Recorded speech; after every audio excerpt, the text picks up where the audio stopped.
You ever have a moment where your whole world just tilts, like you're living your life, routine, ordinary, maybe even happy, and then, in a single breath, the ground vanishes from beneath you? That happened to me. And the worst part, it came from the one person I trusted the most.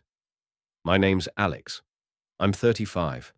I live in a quiet suburb, one of those towns with white fences, well-trimmed lawns, and the illusion of peace hanging over every rooftop like fog. I work a regular job, come home to my dogs, and for the last 6 years, I thought I was living the kind of life you write Hallmark cards about. Beautiful wife, smart, sweet little boy, laughter echoing through the hallways, Sunday breakfasts in pajamas, kisses before work. It was the kind of life people envy. I envied it too, but life has a cruel way of hiding rot beneath the surface, and sometimes the truth doesn't knock. It kicks down the door. It started a couple of weeks ago. We were visiting my sister-in-law. She had just had her first baby, so we went over to congratulate her. My son was with me, 6 years old, goofy grin, a Lego in his pocket like always. He was excited to see the new baby. And honestly, so was I. I remember stopping at a red light on the way and glancing back at him through the rearview mirror. He was humming some cartoon theme song, tapping his feet against the seat. I smiled. It was automatic. A kind of joy you don't question. We brought flowers, a gift basket, the usual stuff. My wife went off to help with the baby, and I stayed behind in the living room with her sister, Marissa. She seemed off, nervous, like her words were sitting on the edge of her tongue, waiting to fall off. She looked at me, really looked at me, and said, "Can I tell you something? Something I probably should have said a long time ago." I remember the exact way the air felt in that room. Heavy, still, like something sacred was about to be broken. My hands started sweating even before she spoke again. She said, "6 years ago, your wife, she got drunk. She was at a party, and she slept with her best friend. She told me afterward. She was crying, said it was a mistake, that it would never happen again." I didn't say anything, not because I didn't believe her, but because part of me already knew. Somewhere, deep down, I knew. It was like hearing the answer to a question I didn't want to ask. I left that house with my son beside me, babbling on about the baby, tugging at my sleeve, and I felt like I was in a dream, or a nightmare. We drove straight to a clinic. I didn't hesitate. I didn't even give myself time to overthink it. I told them I wanted a paternity test. They swabbed his cheek while he giggled, not knowing what it meant. He looked up at me like he always did, with trust, with love. And I looked down at him, unsure what I felt. And then we waited. 7 days. 7 days of watching him, of second-guessing every feature, his eyes, his nose, his laugh. 7 days of lying awake at night, staring at the ceiling, wondering what I would do if... What if he wasn't mine? What if I'd been living someone else's life? The results came in on a Thursday. I locked myself in the bedroom, sat on the edge of the bed, held the envelope like it was a live grenade. When I read the words, I didn't cry, I didn't scream, I just felt nothing, like someone had unplugged me. My son, no, the child, was not biologically mine. 6 years, diapers, first words, trips to the park, nightmares and bedtime stories, every moment, every memory, suddenly contaminated by a lie. I remember staring at his school photo on the nightstand. I had taken it myself that morning before school. He smiled, that toothy, innocent smile, and for the first time, I saw someone else's child looking back at me. That night, after he was asleep, I sat down across from my wife. I placed the test results on the table, and I asked her one question. Why? She didn't deny it, didn't even try to lie. She just whispered, "Who told you?" I told her it didn't matter. But of course, she'd figure it out. Her sister couldn't carry the weight anymore.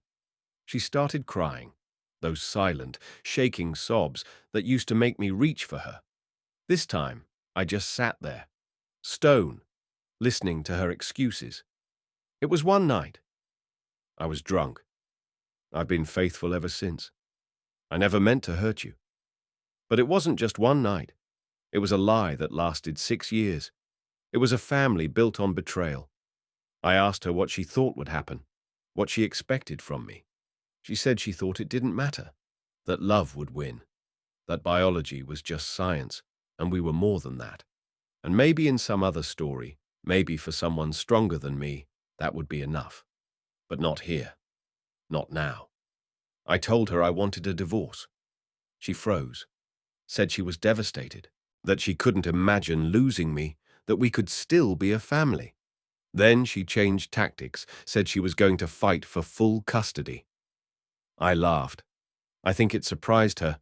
I said, "You can keep the child. He's not mine. I'll take the dogs." Those 2 dogs rescued as puppies were the only living things in that house I knew, without a doubt, were mine. They never lied, never cheated, never smiled in my face with secrets hidden behind their eyes. She begged me, said I couldn't just walk away, said I was his father, that DNA didn't change that, and that's when I lost it. I exploded. 6 years of holding it in, of being the nice guy, of forgiving little things, trusting too much, loving too hard. I yelled. I told her to take her bastard and get out of my house. I didn't mean to say it like that. I don't even know if I regret it. I just know the silence afterward was louder than any scream. She left the next day, didn't say goodbye, took the kid, some clothes, and a few pieces of furniture. The house was mine. The silence, too. It's been a week since then. I sit here, alone in the house that used to be filled with laughter. The dogs lie at my feet. They still get excited when I come home, still wag their tails like nothing changed. But everything changed. I've started therapy. 3 times a week. My therapist says the first step is walking away from what causes you pain. I did that. But healing? That's going to take a while. Sometimes I find myself reaching for an extra plate when I set the table. Sometimes I almost knock on his bedroom door to say goodnight, forgetting it's empty. The muscle memory of love doesn't fade just because the truth shows up. I've spoken to my parents. My dad told me I did the right thing. Said, "You shouldn't raise another man's child without knowing it." And I agree. But the grief, it's not just over a betrayal. It's over the death of a version of myself. A version that believed in his marriage, in his family, in a life that now feels like fiction. My younger brother told me to write this, to talk, to share, to vent. He said, maybe someone out there would understand. Maybe I'd help someone. Maybe I'd help myself. So here I am, telling the truth. All of it. I don't know why Marissa told me when she did. Maybe it was guilt. Maybe it was empathy. Or maybe she just couldn't stomach the lie anymore. Whatever her reason, I'm glad she did. Because no matter how much it hurt, the truth set me free. I know now that love isn't just loyalty, it's honesty. It's not about biology, it's about trust. And once that trust is broken, it's like a mirror dropped on tile. You can pick up the pieces, but you'll never see yourself the same again. I still have my house, my dogs, my name, and now I have my truth. So if you're listening to this, and you're going through something similar, just know, you're not weak for walking away. You're not cold for choosing yourself. And you're not alone. This is me rebuilding. Not from scratch, but from the ashes of a life I once believed in. And somehow that feels like the beginning of something real. Some nights, I still wake up thinking I heard him call my name, a phantom echo in the dark. I walk down the hallway out of habit, only to remember the door at the end is open, now empty. Just a room with scattered memories and a bed that hasn't been slept in since. It's strange how quiet the world gets when your future disappears, how loud your own thoughts become. I catch myself wondering how he's doing, if he misses me, if he asks about me, if he even knows something's changed. And then I remind myself he's not the one who lied. He's innocent in all of this, a casualty of someone else's choices. And maybe that's what hurts the most. I loved him. I did. Not because I had to, not because of DNA, but because he was mine until he wasn't. People keep asking if I'll ever forgive her. I don't know. Forgiveness, I've learned, isn't a switch you flip. It's a slow erosion, a letting go, not of the pain, but of the grip it has on you. I'm not there yet, but maybe one day. I've started doing things I never made time for. Reading again, hiking with the dogs, sleeping in on weekends without the chaos of cartoons blaring at 6 a.m. It's not the life I planned, but it's mine. And if nothing else, I'm trying to breathe without bitterness, trying to see the good that still exists, trying to be whole alone. This story doesn't have a bow at the end, no silver lining, just a man standing in the aftermath of love with nothing left but truth and time. But maybe that's enough. Maybe that's where healing really begins. So if you're out there, holding your own shattered story, if you're sitting in the dark, wondering how the hell you're supposed to start over, you're not alone.